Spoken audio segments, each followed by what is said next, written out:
Hier, j'étais tranquillement assis à la terrasse d'un café dans mon quartier. Je m'étais juré d'écrire un peu dans mon journal. Mais je suis tombé sur une serveuse qui ne me revenait pas du tout. Pour tout vous dire, elle ressemblait à une girafe. Moi qui suis petit, les gens trop grands, ça me vexe.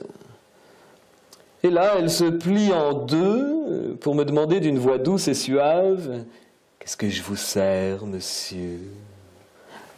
Aimable, avec ça, je ne pouvais même pas me venger. Je lui ai commandé tout de même un jus de tomate. Je ne peux plus me l'enlever de la tête. Dire qu'à l'époque, à l'école, on m'appelait moustique. Elle, ça n'a jamais dû lui arriver. Je suis fou de rage. Mais comme je suis quelqu'un de très bien élevé, c'est dans mon journal que je laisse exploser ma colère. Bref. Alors je décris la serveuse en l'appelant la girafe. Je l'imagine quelques années plus tôt avec ses copines girafes, se moquant de nous, les moustiques. Manque de chance, j'écris gros et la girafe sait lire.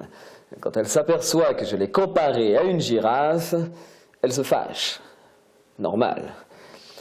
Mais une girafe rouge de colère, je vous le dis tout net, ce n'est pas beau à voir, et c'est assez exotique. Alors pour la calmer, j'invente, chose assez crédible, que je suis professeur de français et que j'avais besoin d'un exemple pour expliquer à mes élèves les métaphores et les comparaisons.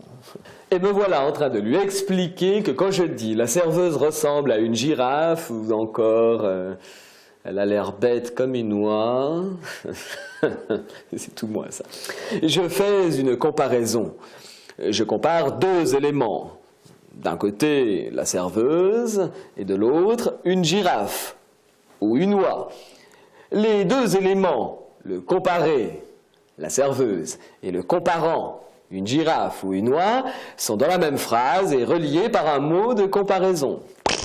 Alors que voyez-vous, mademoiselle, si je parle de vous dans ce journal, en disant la girafe a failli oublier mon jus de tomate.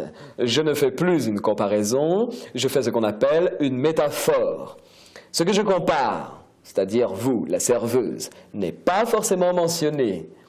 Et surtout, il n'y a pas de mot de comparaison pour faire le lien entre vous qui êtes comparé et la girafe à laquelle je vous compare. C'est tout moi, ça. Enfin, il faut croire que les girafes sont naïves, elle est repartie toute contente. Et quant à moi, cette histoire m'a inspiré une petite fable et je suis ravi de pouvoir vous la conter. Elle s'intitule « La girafe et le moustique ». Je commence. Un jour, quelque part en Afrique, vivait une girafe très très grande.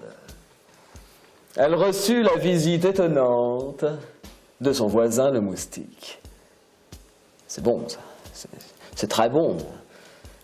C'est bien simple, cette fable ressemble à la douceur de la rosée se posant délicatement sur les pétales de mon rosier. Tiens, tu viens de faire une comparaison. Ah oui? C'est tout moi, ça.